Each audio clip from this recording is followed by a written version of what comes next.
Hello comic book fans, here's Earl Grey, and today I want to do a thing I have wanted for a long time, and this is to talk about the format of comic books, the packaging, the way you can get your comic, and not just about the floppy against trade question, but more in general European comic book formats versus American book formats. And I want to do a I want this as a warning, a longer rant about comic book binding as well. So first, European comic book binding, if there is such a thing. If you're grown up in Europe, at least in Germany, you get your comic books in 90% in one of these three formats. These are the pocket books, funny pocket books, lustiges Taschenbuch, as they are called. I actually borrowed it just a minute ago from my son. Shiny thing, but actually quite cheap made, but it serves his function. You can read it very well, and the binding is pretty solid, even though it looks cheap.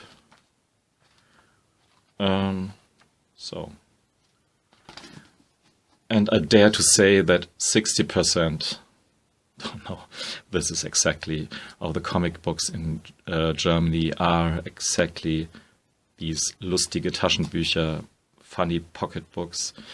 It's a bit a pity because these stories are not mere trash, but they are not the best comics in the world. The second version are these comic books, as you call it in America. Nobody in Germany would call this such a floppy, soft thing here a book. A book for German is a hard thing, something you can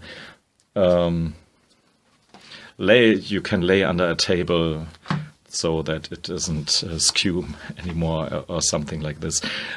This is a magazine, or in German Heftchen or Heft.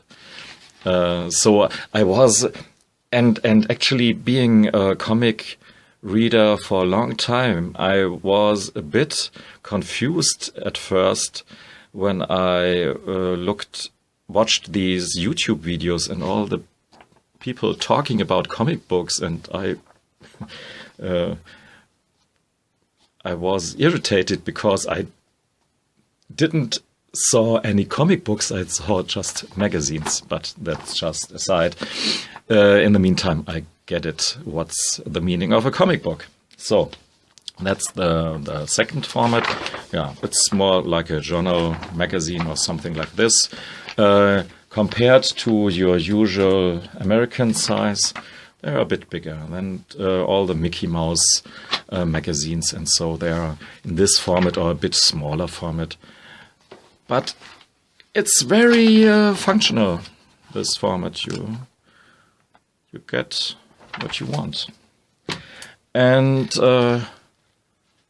and these are the a bit more expensive ones with a soft cardboard cover, and these comics are very typical.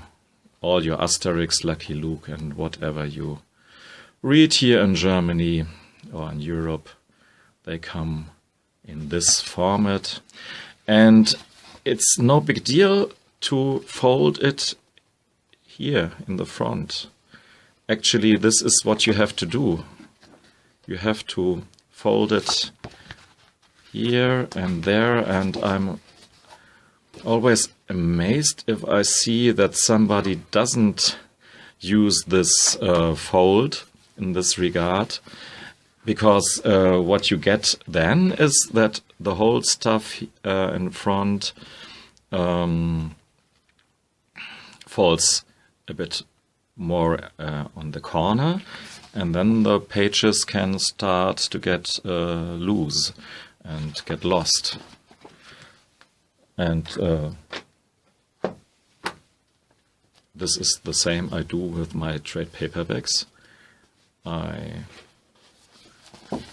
do a sharp fold on the front cover and on the back. I really think almost everybody of you who watch this video do this as well, but it's very often that I buy trade paperback that's obviously has been read, but the pages in the front got loose because of the cardboard wasn't folded there, but there. And then any kind of shit can happen to your book. So, but I'm getting a bit off track, and this video will take a long time, but let's see. So, take a sip of tea. I'm feeling my rant coming closer. So first to the question, floppy or trades.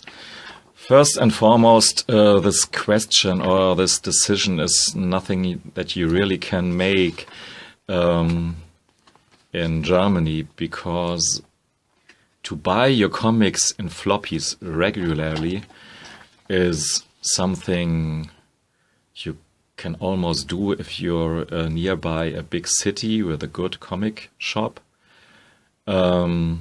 And even then, the comics are way too expensive, and you can't always get all the issues, and it's trouble and problem, and yeah. So I'd never done the really a decision, but I'm very fine with my trade waiting habits and the way I collect comics in trades. There are some exceptions when some issues, some floppies are getting in my fingers, then it's via eBay. So I bought a package of Wonder Woman, I have to say. They were very cheap, and it's a run, well, several runs of Wonder Woman, some John Byrne in the mix, even though I'm not so fond about how John Byrne drew Wonder Woman. But that's maybe just me. So, and by the way, you see it, I'm one of these barbars, these villains who don't put their comics into a plastic bag. And that's just, I don't like these plastic bags. They are protection of sorts, but the biggest enemy of comic books are light and water, dampness. And okay, dampness can be, you can protect your comics against dampness, but even though I'm here in the cellar, it's not so damp, and light shines right through. And that's something I don't really get, as a further aside as well, the slabs. There could be the thickest slab in the world. As long as the sunlight reaches the comic, there is deterioration. Sunlight destroys the comic. So, rant over. First rant of many rants. And I don't do as much of editing the video. in the end, because this is a bit of a mess, but there are some things. It's not always about positivity. Sometimes you get a bit angry at your comic book publisher, and DC gives us a lot of reasons for something, stuff like this, because when you have a comic draftsman like G.H. Williams III, who does amazing splash panels like this one.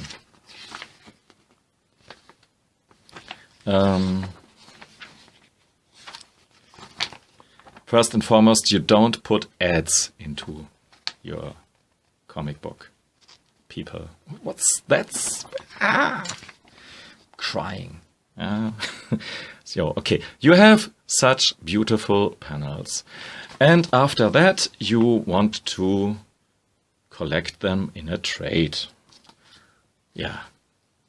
What you don't do is a trade paperback, because in a trade paperback there's gutter loss galore, and all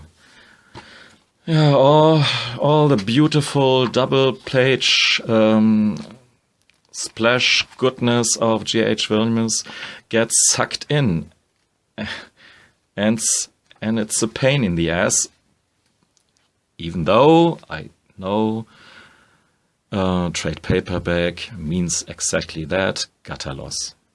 Therefore, it's a bit cheaper, I know. But if you put out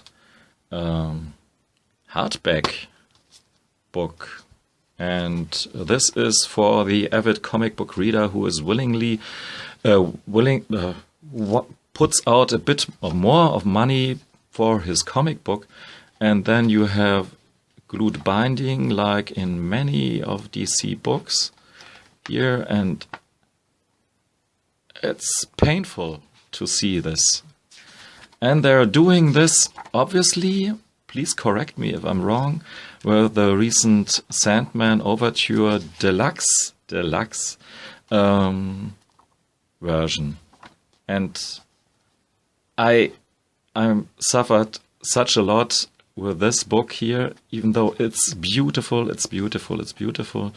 But every time I have a double page spread like this one, and I want to see the whole picture, and I can't really get the whole picture, I don't want this with the Sandman Overture, so I wait until they do a decent version with a decent binding of this stuff. So, yeah. So, but now, people, it really gets painful, because I'm showing you,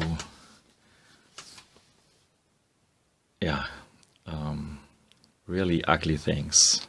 Open wounds. This is my Watchmen Absolute Edition, and I bought it from a comic book store in Hamburg. And I'm really angry to this day why I haven't brought it right back at the big day I bought it.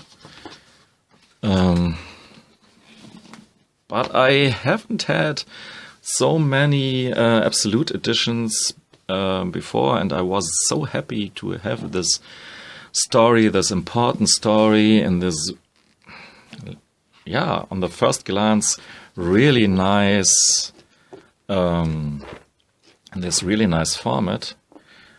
But here you go.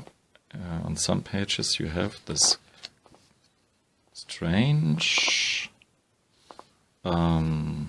break in the middle. The splitting of the pages. And if you want to overlook it, okay, you can overlook it, but if you open the book up, you see, oh, it's hurting me so deep within, touching my heart here. It really, look at that. Yeah, the inner spine doesn't detach from the outer spine. I've shown this a bit earlier with my, I guess it was Dark Victory, my Batman book. That one I was able to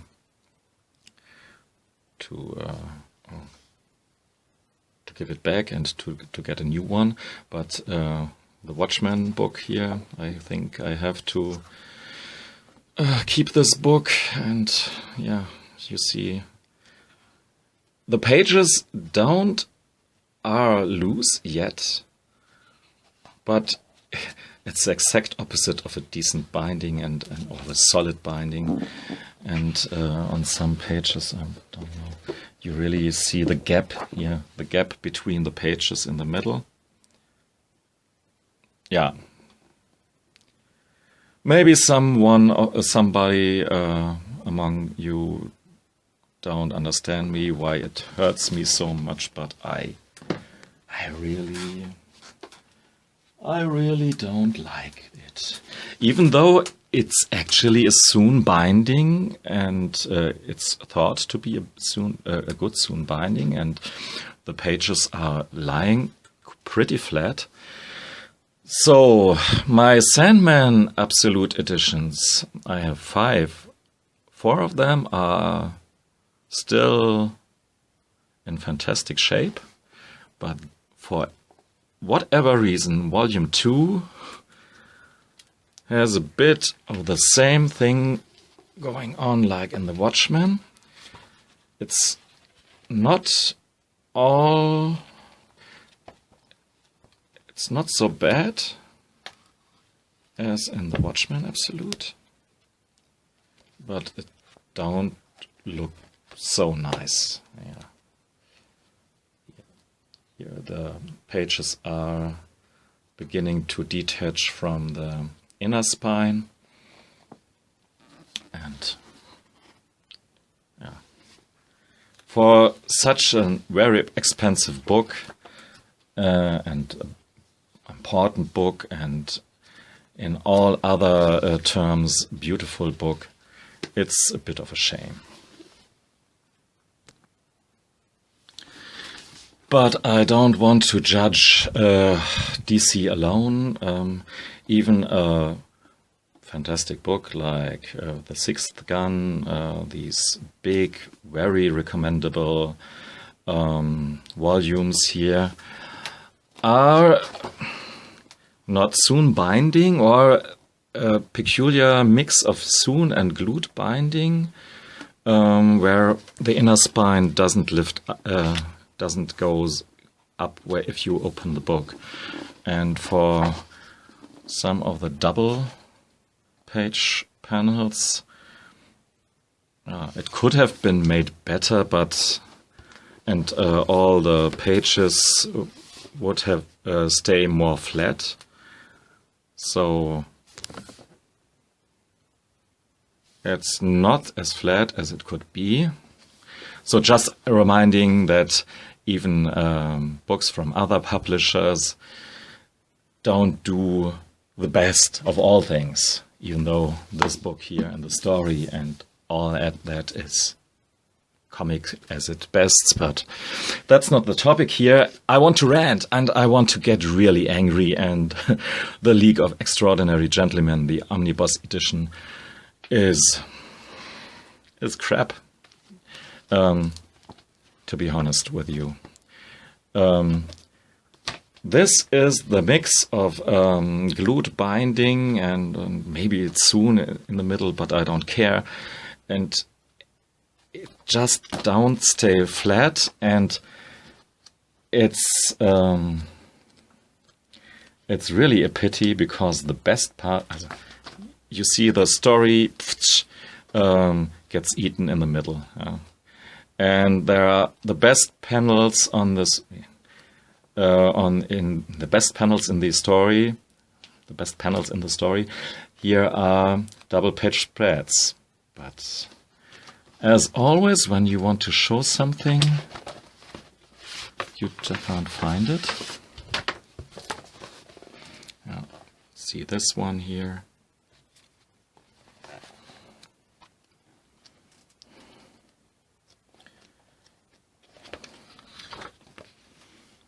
or here all the action plays in the middle, and you don't get what's that? What's that in the middle? Deep, deep down. Deep, deep down. Oh, man.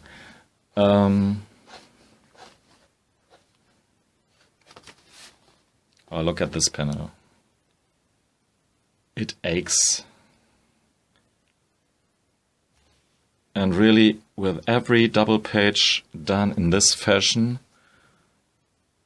it puts me out of the story, and I'm getting angry and really don't want to read no more of the story, which is stupid because, to be fair, the League of Extraordinary Gentlemen is surely one of the better comics.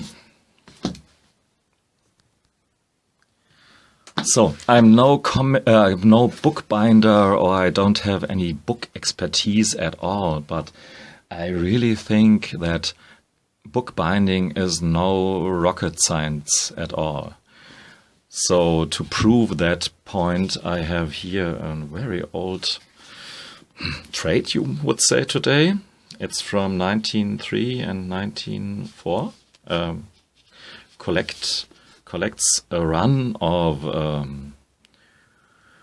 journals, magazines of die Kunst, the art. And today you would say it's a trade. And of a magazine that deals with the art that was modern art back then. And look at the binding here. More than 100 years old. 110 years old. And the inner spine opens up like this book was made yesterday. All the pages lie pretty flat. And I can handle it very brutally, very wildly. Okay, there was a page that was a bit torn. But this book here survived all the years. And many readers, I think.